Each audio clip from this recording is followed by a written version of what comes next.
Salam kasih karunia dan damai sejahtera dari Tuhan kita Yesus Kristus melimpah di dalam hidup kita semua. Senang berjumpa dengan saudara-saudara semua beribadah secara onsite, yang selama ini kita beribadah secara online. Tapi pada bulan ini, pas bulan Desember, kita akan merayakan hari kelahiran Tuhan kita Yesus Kristus. Tapi Pastor Lili menetapkan bahwa kita bisa onsite dan tidak mengurangi saya tadi tanya sama Pak siapa, saya lupa, Pak Hermawan. Pak, nanti khotbahnya pakai masker enggak? Pakai katanya. Saudara tahu enggak? Sebenarnya Tuhan tidak merancangkan kita pakai masker. Ketika Tuhan menciptakan manusia pada hari terakhir, kenapa Tuhan menciptakan kita manusia di hari terakhir? Supaya bisa menerima kebaikan dan penyediaan Tuhan. Tuhan itu adalah kasih. Kasih itu memberi. Kasih itu membagi. Kasih itu mencurahkan. Jadi Tuhan menciptakan manusia sebagai objek kasih. Anda dan saya sesungguhnya ada di dunia ini menjadi objek kasihnya Tuhan. Amin, saudara. Jadi kalau kita sekarang pakai masker, ini sebenarnya bukan rancangan Tuhan. COVID tidak ada di dalam hati Tuhan. Ketika menciptakan manusia, manusia akan menua, manusia akan sakit, manusia akan lemah, manusia akan mati. Bahkan Tuhan menyebutkan bahwa kematian itu adalah musuh Tuhan. Kata musuh itu adalah kata yang sangat kuat. Musuh terakhir yang dikalahkan adalah maut. Dan untuk itulah Tuhan kita Yesus Kristus datang ke dunia.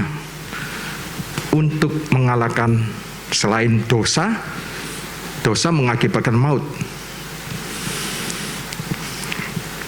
Nah, sebentar lagi kita akan merayakan Natal, hari kelahiran Yesus Kristus Tuhan kita. Tahukah Anda, menurut para cendekiawan, menurut scholar, bahwa Kristus tidak dilahirkan di bulan Desember, tapi Kristus dilahirkan 3 bulan sebelum bulan Desember, kurang lebih September atau Oktober, yaitu pas di hari Tabernakel atau hari raya Pondok Daun. Nah, sekitar 3 bulan yang lalu. Tapi kalau kita hitung, ia dikandung persis tanggal 25 Desember. Tanggal 25 Desember itu benih surgawi itu ditaruh di kandungan perawan Maria. Dan ketika benih itu ditaruh di kandungan perawan Maria, benih itu sudah jadi bakal bayi. Nah, sesudahnya 9 bulan kemudian Anda bisa hitung dari 25 Desember, 9 bulan kemudian Yesus lahir di hari raya Tabernakel atau Pondok Daun. Nah, saya berpikir, kalau gitu dalam pandangan Tuhan, begitu benih itu ditaruh di kandungan Maria, itu sudah jadi hidup. Hitungannya Tuhan itu gitu. Jadi daging dan dia firman, pada mulanya firman itu bersama-sama dengan Elohim, dan firman itu adalah Elohim, dan firman itu menjadi manusia. Ya. Tapi lepas dari kebenaran kapan Yesus lahir, yang perlu kita ketahui ketika kita merayakan Natal, kita merayakan Yesus Kristus Tuhan dan Juru Selamat kita yang memberi pengharapan bagi kita semua. Yaitu apa? Pengharapan di masa depan kita, bahwa kita nanti akan tidak ada di tempat ini. Memang dunia ini bukan tempat kita, ya. Tapi kita akan bersama-sama dengan Dia. Tahun 2021 kita sudah banyak kehilangan family, kehilangan saudara, kehilangan sahabat. Tapi sebenarnya kita nggak kehilangan selama-lamanya. Seperti sahabatnya Pastor Lili. Justru dia bersama-sama Yesus selama-lamanya. Kita masih menunggu, ya. Nah, hari ini kita akan banyak membahas tentang kebenaran. Tunjukkan, ya, saya akan beri judul Walking in the Truth, atau berjalan di dalam kebenaran. Nah, kita akan lihat surat Yohanes yang terakhir, yaitu Yohanes pasal 3 ayat yang pertama. Bentar. Kita akan buka, bentar. Kok habis ini?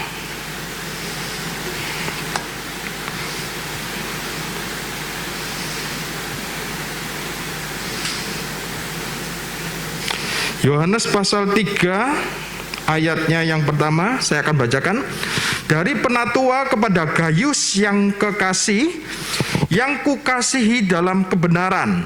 Nah, ini adalah sebuah surat pribadi dari Rasul Yohanes. Kita tahu Rasul Yohanes adalah rasul yang pernah menyandarkan kepalanya di dadanya Yesus. Rasul Yohanes adalah rasul yang percaya akan kasih Tuhan kepada dirinya, bukan sebaliknya. Kita tahu semua itu. Rasul Yohanes tahu bahwa Yesus lebih mengasihi dirinya daripada dirinya mengasihi Yesus, ya. Yohanes ketika menulis surat ini dia sudah tua. Dia sudah tua dan menulis kepada Gayus yang kekasih. Yang menarik, bahasanya Yohanes selalu ada yang kekasih, agapetos. Ya, beloved Gayus, Gayus yang kekasih. Nah, Anda tahu nggak siapa Gayus itu? Gayus adalah latar belakangnya orang kaya saat itu. Orang kaya saat itu. Dia cukup kaya saat itu. Dan dia sangat setia untuk mendukung pelayanan rasul-rasul. Gayus ini, ya. Tetapi pada waktu itu terjadi perpecahan di dalam gereja Tuhan. Pada zaman itu sudah ada perpecahan, saudara-saudara. Karena memang iblis tidak suka dengan gereja Tuhan. Dan ada seorang yang bernama Diotrefes, namanya disebut di ayat yang ke-9. Kita buka ayat yang ke-9. Aku telah menulis sedikit kepada jemaat, tetapi Diotrefes yang ingin menjadi orang terkemuka di antara mereka tidak mau mengakui kami. Jadi Diotrefes ingin menjadi orang apa? Terkemuka, orang yang terkenal, orang yang lebih hebat daripada jemaat Tuhan, yang ingin menjadi orang terkemuka di antara mereka. Ya, kemudian ia menyuruh jemaat untuk tidak lagi mendukung pelayanan Rasul Yohanes. Oleh sebab itu, Yohanes mengatakan tidak mau mengakui kami. Jadi Yohanes di sini menuliskan surat kepada Gayus yang setia mendukung pelayanan rasul-rasul Yohanes, teman-temannya Yohanes. Dan di sini kita juga bisa lihat sikap hati Yohanes terhadap Gayus dari ayat selanjutnya. 3 Yohanes 1 ayat 2 kita buka. Saudaraku yang kekasih atau agapetos, aku berdoa semoga engkau baik-baik. Dalam NKJV, semoga engkau prosper, makmur. Ini doanya Rasul Yohanes. Dalam bahasa Yunaninya Euodo. Dan sehat-sehat saja dalam segala sesuatu. Sama seperti jiwamu prosper, baik-baik, makmur. Jadi Yohanes pada saat itu, Anda bisa perhatikan doanya Yohanes kepada Gayus. Sekalipun Gayus sudah kaya, tapi toh Yohanes mengatakan semoga engkau makmur. Dan bukan hanya makmur, tapi juga tentang kesehatan. Anda percuma makmur, tapi gak sehat. Betul gak? Anda percuma juga sehat, tapi gak makmur. Tuhan ingin, hatinya Tuhan ingin supaya Anda makmur dan Anda sehat. Ada amin? Itulah keinginan Tuhan. Yohanes sangat mengenal Tuhan. Sekali lagi dia ketika muda dia yang menyandarkan kepalanya di dadanya Yesus, dia yang mendengar detak jantung Tuhan. Kita bayangkan, hanya dia yang pernah mendengar detak jantung Yesus. Makanya tuh Rasul Yohanes dikasih privilege untuk menulis kitab Wahyu. Ya, ia mengenal Tuhan lebih daripada rasul-rasul yang lainnya. Jadi dikatakan, saudaraku yang kekasih, aku berdoa semoga engkau baik-baik, makmur dan sehat saja dalam segala sesuatu, sama seperti jiwamu baik-baik. Nah, kita akan memegang ayat ini nanti, menerapkan secara benar seperti yang Tuhan inginkan. Anda mungkin sering mendengar ayat ini. Jadi Tuhan ingin Anda makmur dalam segala sesuatu, termasuk kesehatan tadi. Ya, nah kata ini juga dikatakan yudo, itu juga dipakai di 1 Korintus pasal 16 ayat 2. Ini juga tentang kemakmuran dalam hal finansial, keuangan. Ya, kita lihat 1 Korintus pasal 16 ayat 2. Pada hari pertama dari tiap-tiap minggu, hendaklah kamu masing-masing sesuai dengan apa yang kamu peroleh, itu pakai yudo. Anda cek bahasa Yunani-nya pakai yudo, ya. Baik-baik saja. Menyisikan sesuatu dan menyimpannya di rumah, supaya jangan pengumpulan itu baru diadakan kalau aku datang. Nah, kata yang sama sesuai dengan apa yang kamu peroleh itu pakai yudo, memakai kata yang sama. Ya. Jadi di sini Tuhan ingin kita makmur dan kita sehat dalam segala sesuatu. Meskipun Gaius sudah makmur, tapi Yohanes tetap mendoakan supaya ia lebih makmur lagi. Dan bukan saja itu, Yohanes mendoakan supaya Gaius menjadi sehat tubuhnya. Ya, pertanyaannya, apakah Yohanes tidak berdoa menurut kehendak Tuhan? Enggak. Yohanes rasul yang pernah mengenal Tuhan dengan benar, lebih daripada rasul-rasul. Bahkan kalau Anda membaca keempat Injil, Anda bisa dapati hati Tuhan adalah supaya Anda makmur, Anda sehat. Yesus sendiri selain mengadakan mujizat 5 roti dan 2 ikan, dia juga mengadakan mujizat ketika ada pesta pernikahan, mengubah air jadi anggur, dan sudah berapa kali dia menyembuhkan orang. Ya, Anda bisa lihat hati Tuhan, bahwa Tuhan ingin Anda dan saya prosper dalam segala sesuatu. Tapi coba perhatikan kriterianya, bukan itu yang penting. Tapi Anda juga perhatikan kriterianya, prosper dalam segala sesuatu itu. Dikatakan begini, 3 Yohanes 1 ayat 2 tadi. Sama seperti jiwamu baik-baik. Nah, kata sama seperti itu memakai bahasa Yunani katos. Setara. Ya, setara, setingkat. Sama seperti jiwamu baik-baik. Katos, ya. Secara harafiah berarti setingkat dengan, setara dengan jiwamu baik-baik saja. Nah, dengan kata lain, kemakmuran Anda yang di luar, kemakmuran Anda di dalam keuangan Anda, kemakmuran Anda di dalam kesehatan Anda, kemakmuran Anda di dalam rumah tangga Anda, kemakmuran Anda di dalam melayani Tuhan, kemakmuran Anda di dalam kesehatan tubuh Anda, setara dengan jiwa Anda. Katos. Setingkat dengan kemakmuran jiwa kita. Sama seperti jiwa kita. Jadi ini mendorong kita untuk memiliki jiwa yang prosper. Ketika ada orang yang sakit, mereka pasti ingin sehat. Ketika ada orang yang kekurangan, ada masalah dengan finansial, keuangan, pasti mereka ingin terobosan keuangan secara spiritual. Betul nggak? Ya, betul. Tapi coba Anda lihat, jarang Anda temukan mereka bertanya pada diri sendiri, apakah jiwaku baik-baik? Anda mengerti maksud saya? Jarang mereka untuk melihat apakah jiwaku baik-baik ya. Nah, pertanyaannya, di dalam jiwa Anda dan saya ada apa saja? Pertama, ada perasaan, pikiran, dan kehendak. Ya. Nah, bagaimana pertanyaannya adalah bagaimana Anda membuat jiwa Anda makmur?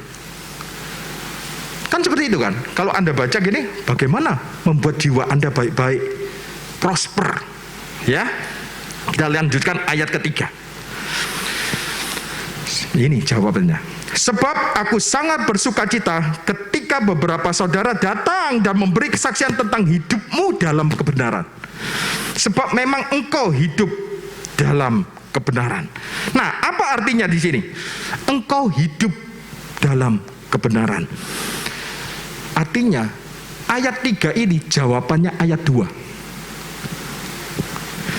Jadi hidup dalam kebenaran, dengar baik-baik, hidup dalam kebenaran adalah rahasia untuk Anda memiliki jiwa yang prosper.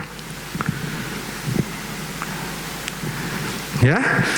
Nah, itu yang ada di ayat 3. Nah, kata makmur yang tadi kita baca atau prosper atau baik-baik saja di situ, secara harfiah ternyata memakai present passive indicative. Apa maksudnya present passive? Present passive artinya sedang terjadi dan masih berlanjut. Itu present passive. Pasif artinya bukan sesuatu yang jiwa lakukan, tapi sesuatu yang dilakukan untuk jiwa. Tak ulangi lagi. Pasif artinya bukan sesuatu yang jiwa lakukan, tapi sesuatu dilakukan pada jiwa. Jiwa Anda tidak dapat menolong untuk menjadi makmur. Artinya Anda harus melakukan sesuatu supaya jiwa Anda makmur. Jadi kita harus tahu melakukan apa, sesuatu itu apa. Ya, pertanyaan itu jawabannya di ayat 3. Hiduplah dalam kebenaran, maka jiwa Anda makmur. Nah, beberapa orang percaya kalau melihat kata-kata hiduplah dalam kebenaran, maka mereka akan berkata atau pikiran mereka pasti berkata apa? Hidup dalam kebenaran itu apa? Jangan berbuat dosa, jangan berdusta, jangan berzina, jangan ini, jangan itu, jangan lakukan ini, jangan lakukan itu. Betul nggak? Betul nggak? Ya, kalau Anda tanya sama teman-teman Anda yang Kristen, hidup dalam kebenaran, maksudnya apa? Ya jangan berbuat dosa. Iya kan? Nah, secara umum banyak orang percaya juga berkata, kita harus hidup di dalam firman Tuhan. Kita harus berjalan dalam firman Tuhan, itu secara umum. Secara umum berjalan di dalam firman Tuhan. Apa itu firman Tuhan? Saya tanya, apa firman Tuhan? Kenapa saya menanyakan apa firman Tuhan itu? Kalau Anda membaca kitab Keluaran pasal 20, NCC Piper pasti tahu apa isinya. NCC Keluaran 20.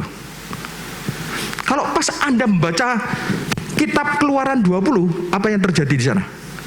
Tuhan memberikan 10 perintah. Ya. Kalau menyuruh umat Tuhan hidup dalam firman Tuhan lalu mereka melihat 10 perintah hukum Taurat itu, atau 10 perintah yang dari 2 loh batu itu, maka mereka berpikir mereka harus hidup di bawah 10 perintah itu. Mereka pikir itu yang akan membuat jiwa mereka makmur, hidup dalam kebenaran. Padahal Alkitab mengatakan bahwa kalau kamu hidup di bawah hukum Taurat, itu akan membawa kepada penghukuman atau kematian. Ada ketakutan akan penghukuman karena penuh dengan hukum-hukum. Nah, apakah saudara ingin hidup di bawah hukum Taurat? Intinya yang saya mau katakan adalah tidak cukup kita hanya untuk mengatakan firman Tuhan. Kamu harus hidup dalam firman Tuhan. Kamu harus belajar berjalan dalam firman Tuhan.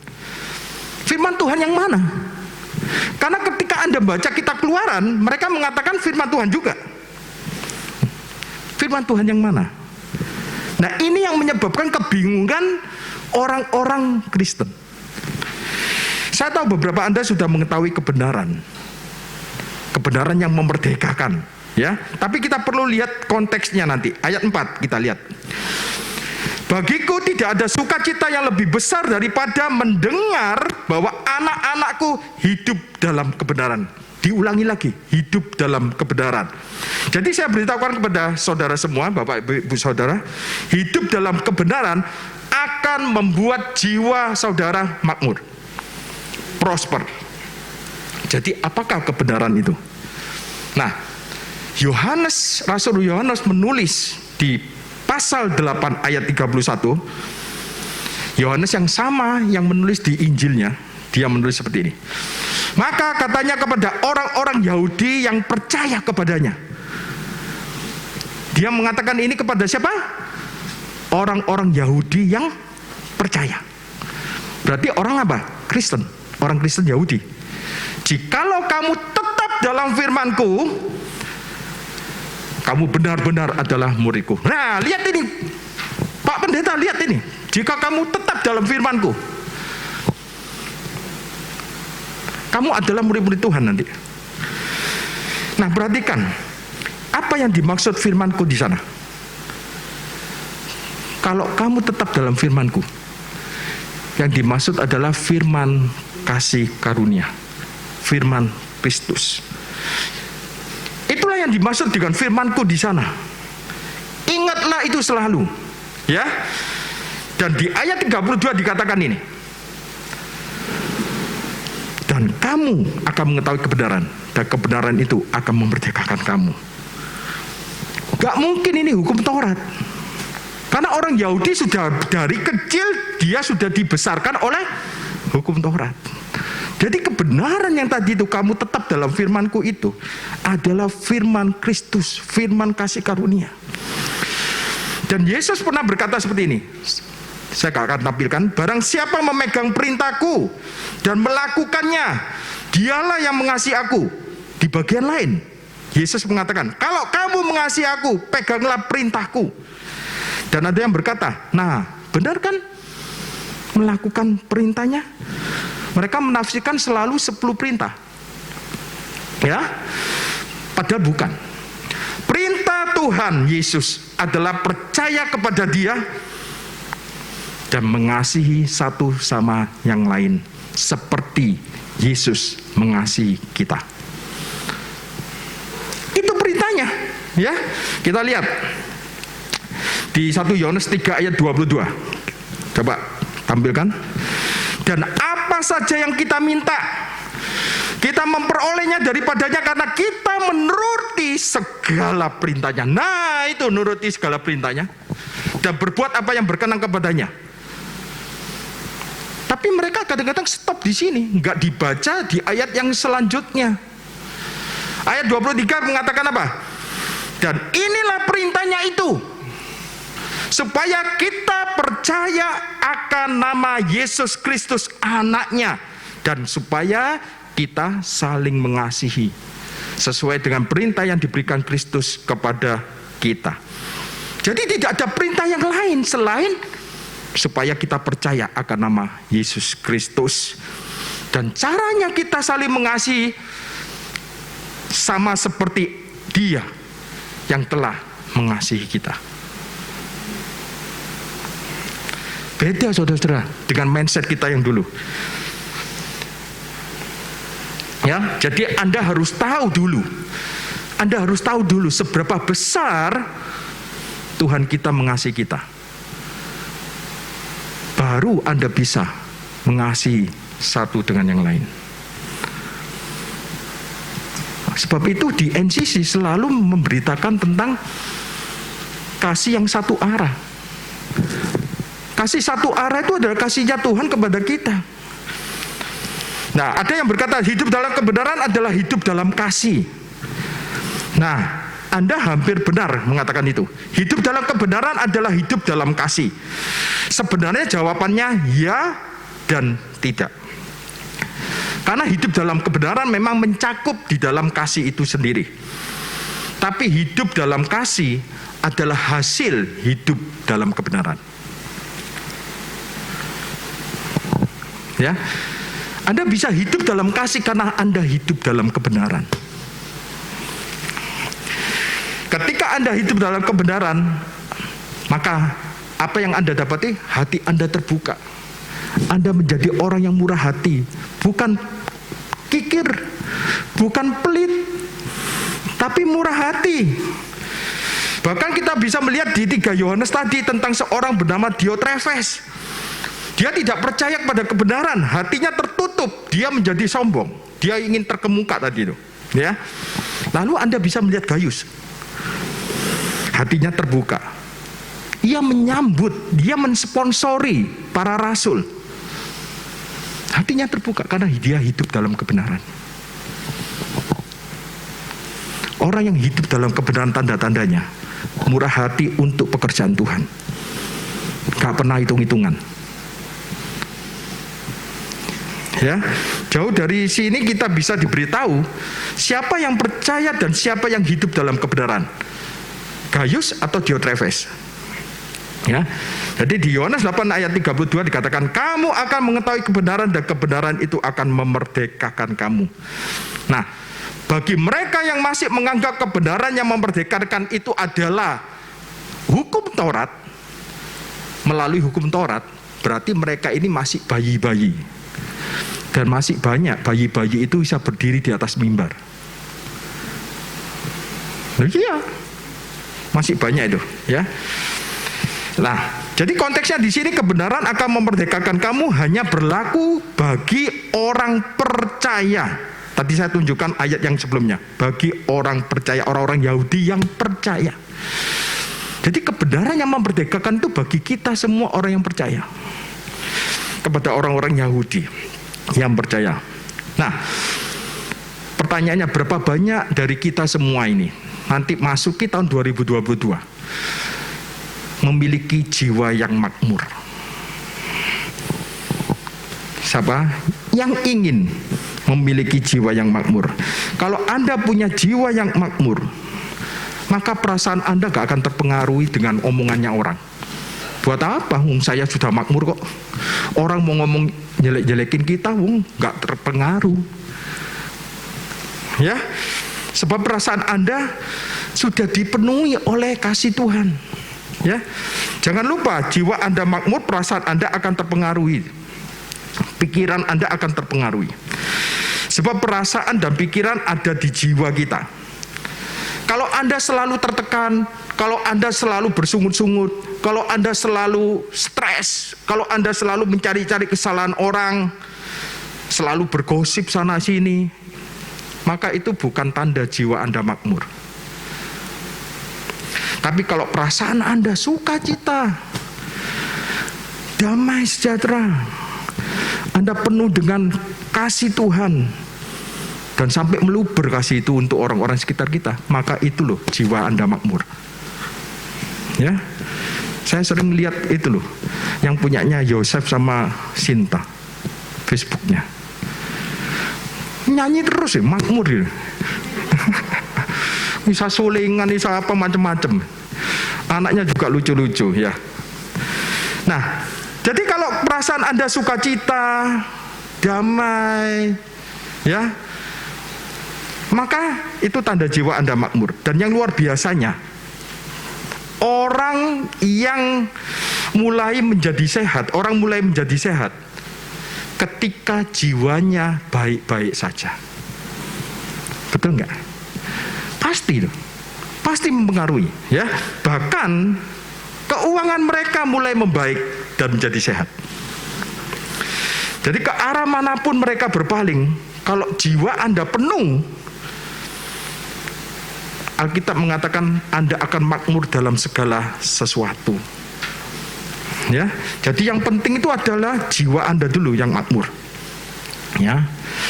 Nah, apakah Anda ingat ketika Yesus berdiri di depan Pontius Pilatus, di hadapan Pontius Pilatus? Coba kita lihat. Pontius Pilatus waktu itu menanyakan, apakah engkau raja orang Yahudi? Nah, kita lihat Yohanes 18 ayat 37. Maka kata Pilatus kepadanya, jadi engkaulah adalah raja? Jawab Yesus, engkau mengatakan bahwa aku adalah raja.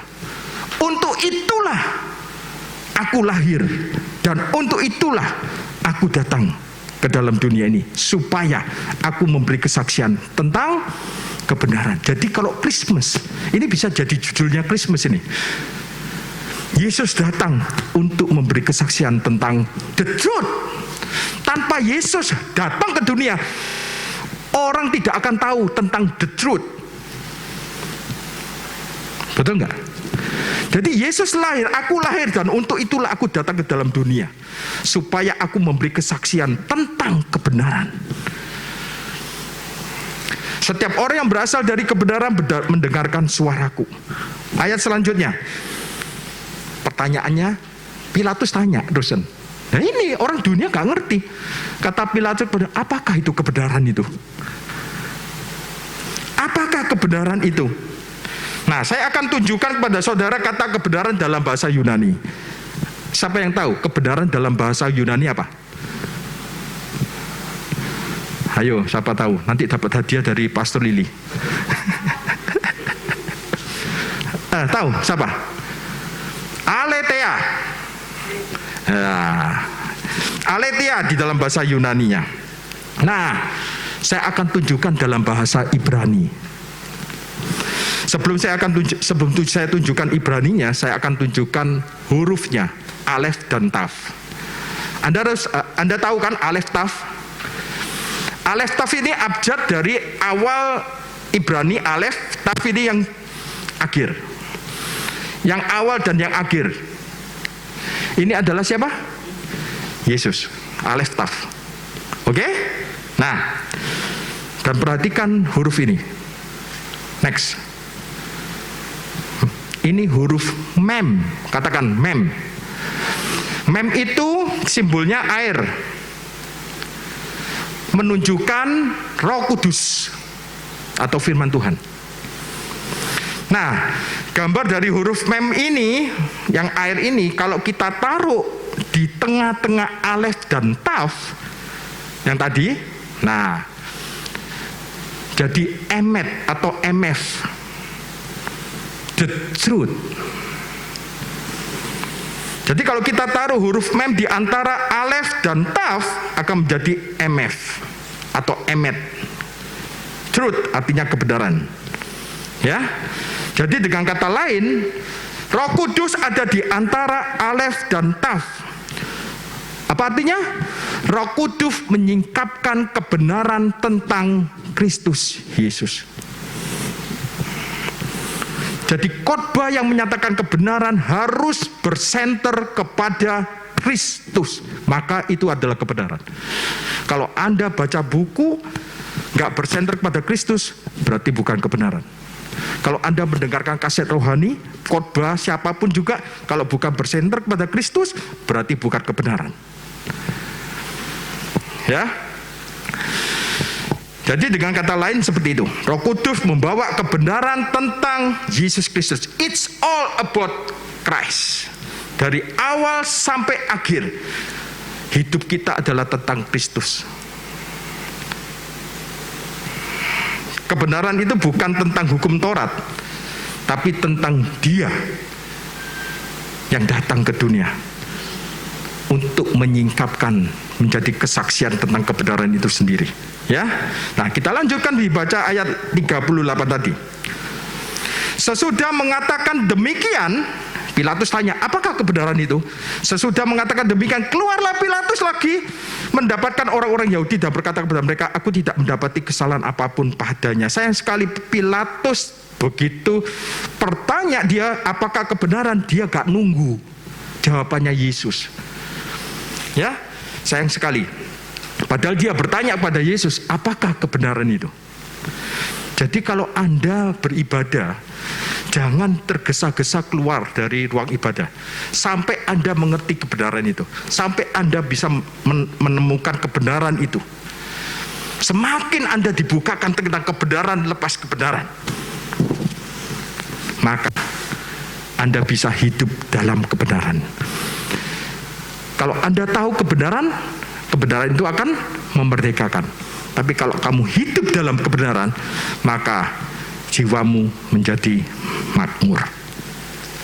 Ya, ini sayang sekali ya. Nah, kemudian di manakah kebenaran itu kita dapatkan? Kebenaran itu tidak lain dan tidak bukan adalah kebenaran Injil. Kita buka Galatia 2 ayat 4. Saya sudah lama gak khotbah di depan mimbar. Jadi ini khotbahnya 1,5 jam nanti ya. Amin. Galatia 2 ayat 4. Memang ada desakan dari saudara-saudara palsu yang menyusup masuk. Dari dulu sudah ada saudara-saudara palsu sejak jemaat mula-mula, yaitu mereka yang menyelundup ke dalam untuk menghadang kebebasan kita yang kita miliki dalam Kristus Yesus, supaya dengan jalan itu mereka dapat memperhambakan kita. Ya, jadi dari sejak dulu terjadi saudara-saudara palsu itu masuk. Mereka datang untuk menghadang, artinya menghadang, mencari-cari kesalahan dalam hal kemerdekaan kita di dalam Kristus Yesus. Nah, tahukah Anda, di dalam kasih karunia kita punya kemerdekaan. Bukan kemerdekaan berbuat dosa ya. Hore, aku bebas berbuat dosa. Enggak.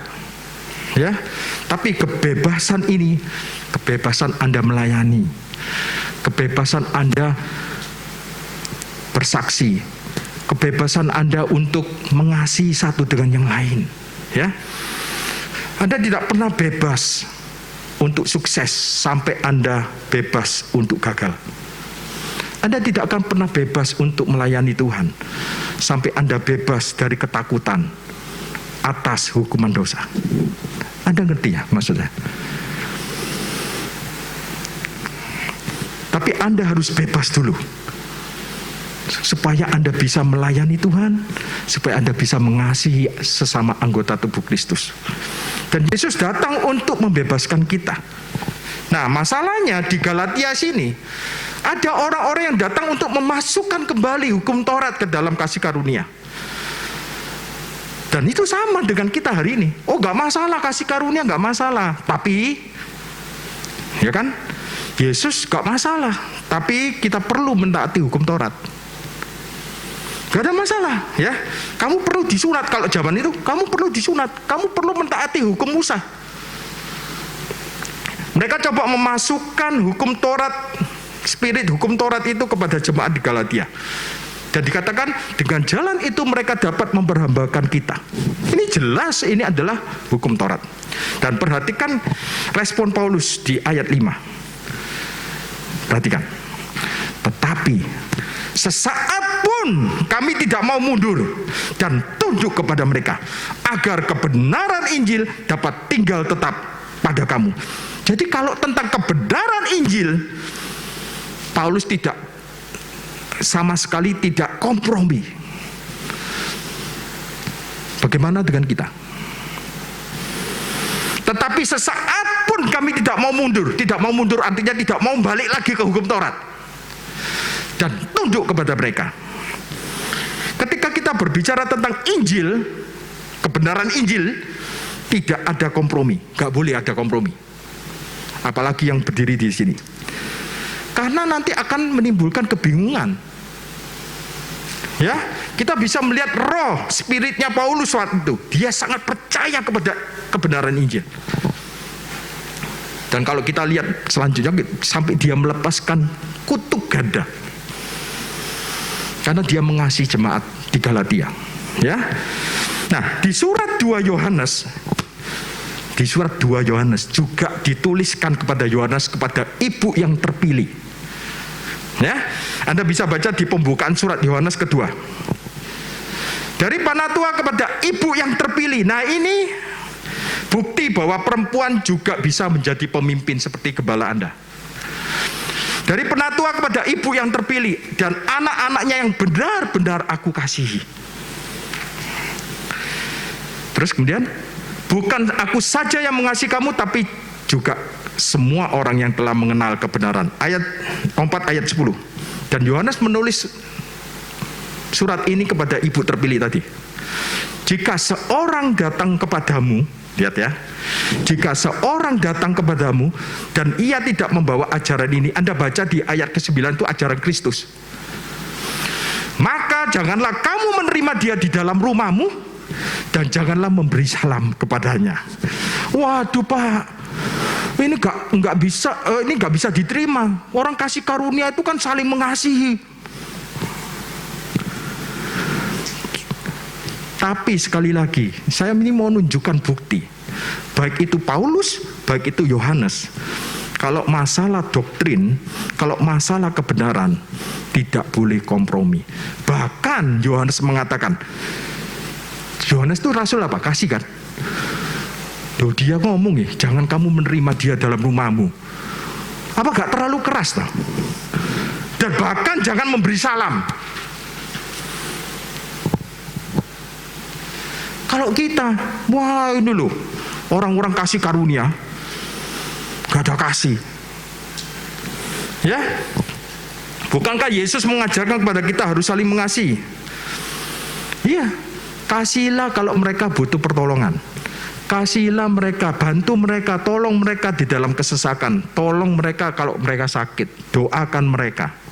Ya, tapi kalau mereka ingin menyebarkan ajaran sesat di tempat kita gak boleh kompromi.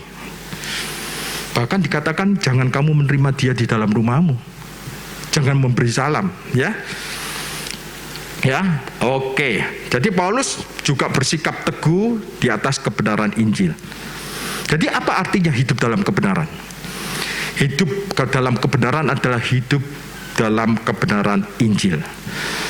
Hidup dalam kebenaran Injil adalah Anda menyadari setiap pagi Anda bangun pagi, Anda menyadari Tuhan, thank you. Semua dosa-dosaku sudah diampuni. Segala penghukumanku sudah kau terima di atas kayu salib. Itulah hidup di dalam kebenaran. Menyadari karya salib Kristus. Bukan justru kebalikannya. Jadi semua yang buruk dalam jiwa Anda, dengar baik-baik, segala yang buruk di dalam jiwa Anda itu diawali dengan percaya yang salah. Kalau jiwa Anda baik-baik saja, prosper, jiwa Anda makmur, itu karena Anda percaya yang benar. Makanya itu perlunya percaya yang benar.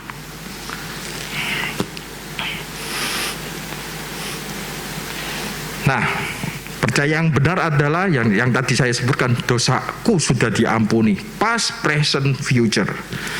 Sudah tidak ada penghukuman bagi aku. Nah, percayakah Anda? Alkitab ada mencatat kesalahan Petrus untuk pelajaran bagi kita semua. Saat itu dia ada di Antiokhia, Anda sudah tahu pasti, ya. Kita mau review lagi. Galatia pasal 2 ayat 11. Kita buka Galatia 2 ayat 11. Tetapi waktu Kefas atau Petrus datang ke Antiokhia, aku berterang-terangan menentangnya sebab ia salah. Siapa yang menentang? Paulus. Siapa yang menulis ini? Paulus. Paulus orang yang menerima pewahyuan kasih karunia. Siapakah yang pernah hidup bersama Yesus secara fisik? Paulus apa Petrus? Petrus. Siapakah yang mengalami supranatural, hal supranatural berjalan di atas air? Petrus. Siapa yang berkhotbah di depan orang 3.000 orang diselamatkan? Petrus. Siapa yang diselamatkan lebih dahulu, Petrus atau Paulus? Petrus. Tapi siapakah yang diselamatkan kemudian? Paulus. Siapa yang menganiaya jemaat? Paulus. Tapi Paulus sangat yakin akan siapa dirinya di dalam Kristus. Dan apakah Paulus menegur Petrus ini karena melihat Petrus melakukan dosa tertentu? Kita lihat ayat 12. Karena sebelum beberapa orang dari kalangan Yakobus datang, jadi Anda harus tahu, Yakobus adalah gembala dari jemaat di Yerusalem. Dia masih masa transisi antara hukum Taurat dan pengajaran Injil. dia masih ada di bawah hukum Taurat. Ya, karena sebelum beberapa orang dari kalangan Yakobus datang, ia makan sehidangan dengan saudara-saudara yang tidak bersunat, orang Gentile. Makan bersama, bayangkan makan bersama orang Gentile. Menunya apa paling-paling? Menunya kaki babi, babi panggang, lobster, udang. Itu makanan-makanan haram di dalam hukum Musa. Tetapi setelah mereka datang, orang-orang Yakobus itu yang masih hidup di bawah Taurat itu datang, Petrus mengundurkan diri dan menjauhi mereka karena takut akan saudara-saudara yang bersunat. Apa maksudnya? Jadi Yakobus kelompok orang Yakobus datang, sebelum utusan Yakobus itu datang, Petrus makan. Tapi setelah melihat itu, Petrus memisahkan diri. Ya, memisahkan diri. Kemudian ayat 13 kita lihat. Dan orang-orang Yahudi yang lain pun turut berlaku munafik dengan dia. Bahkan Barnabas, ya, Barnabas ini anak penghiburan juga ikut terseret dengan kemunafikan mereka. Lihat ya. Padahal Petrus loh. Terus Petrus ini, ya, yang menyembuhkan orang di serambi bait Allah itu. Emas perak tidak ada padaku, tapi demi nama Yesus Kristus berdirilah. Siapa itu? Petrus.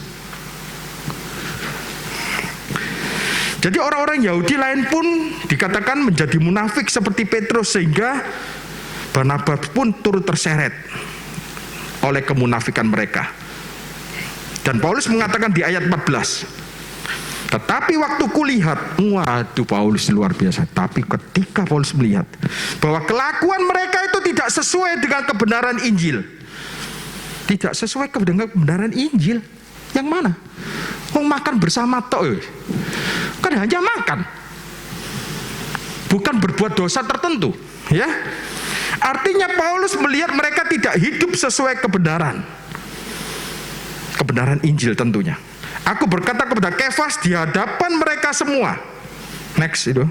Jika engkau seorang Yahudi hidup secara kafir dan bukan secara Yahudi, bagaimanakah engkau dapat memaksa saudara-saudara yang tidak bersunat untuk hidup secara Yahudi?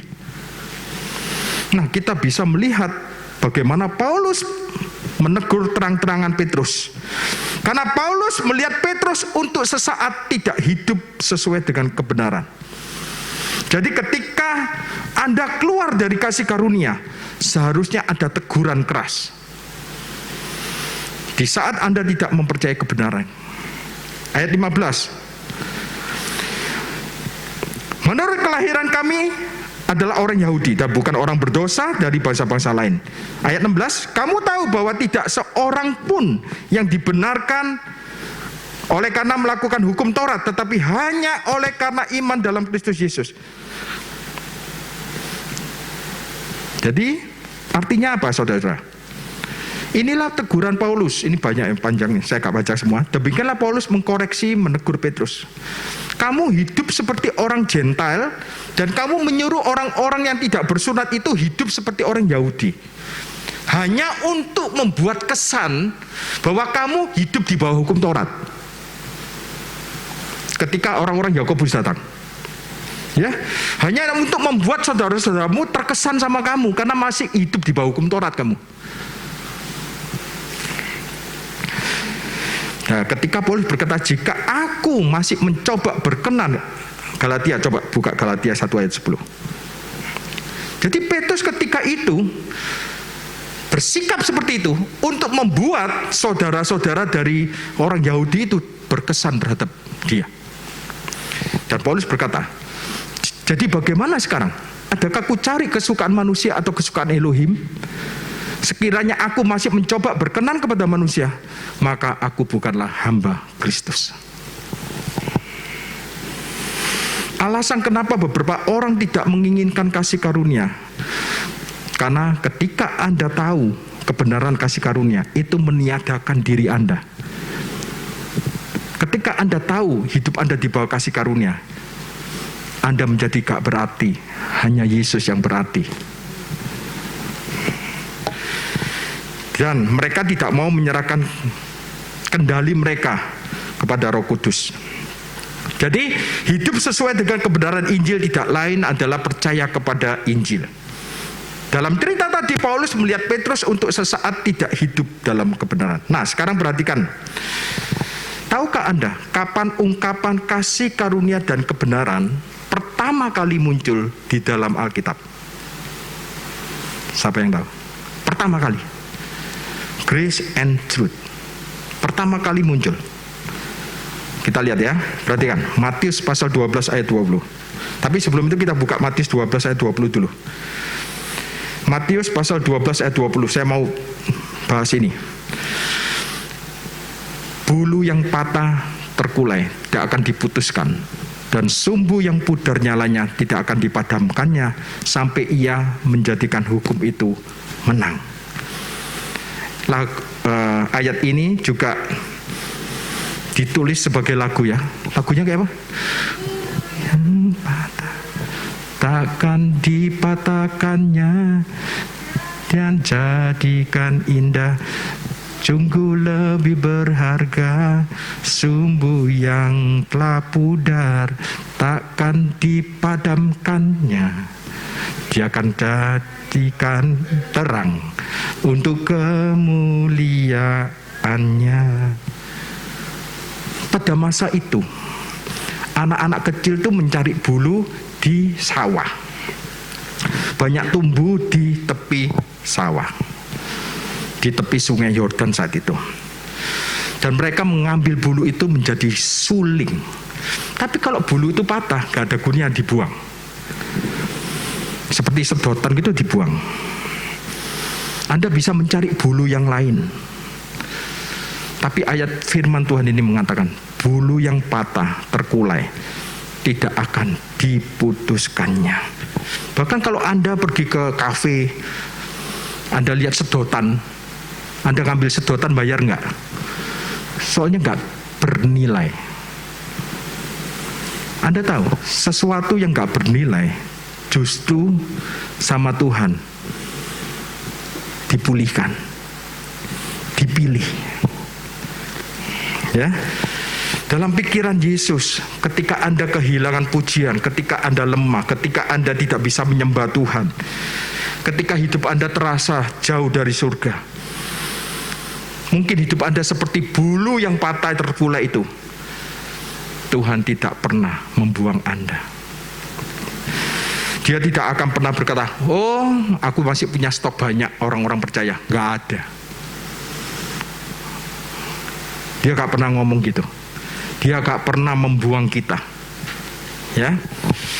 Kemudian mungkin hidup Anda juga seperti sumbu yang pudar yang nyalanya tidak akan yang nyalanya sudah mulai padam. Itu juga tidak akan dipadamkannya. Mungkin hidup Anda sudah berasap, sudah gak ada nyalanya. Ya, Tuhan tidak pernah membuang, gak pernah sekali-sekali Dia membuang kita. Dan kadang pesan dari mimbar gereja justru membuat mereka seperti bulu yang, atau seperti sumbu yang sudah pudar nyalanya. Kadang-kadang di dalam mimbar gereja, dari mimbar gereja ada pesan-pesan yang membuat kita takut dibuang seperti bulu yang, sumbu yang pudar nyalanya. Tapi Yesus tidak akan pernah memadamkannya. Ia akan memulihkan bulu itu, sumbu itu. Ya, Yesus tidak pernah berkata, oh ini kamu gak berharga. Enggak. Karena Dia melihat anaknya. Anaknya berharga, Anda di dalam anaknya. Anda juga berharga. Sebab Anda sangat berharga di mata Tuhan. Nah, yang menarik, sampai Ia menjadikan hukum itu menang. Dalam bahasa Yunaninya menang Nikos. Kalau ada orang yang bernama Nikolai, itu kemenangan, menang. Nah, ayat ini sesungguhnya dikutip dari Yesaya. Kita lihat. Kalau di dalam perjanjian baru disebut menang. Anda simpan ya, menang ya. Oke.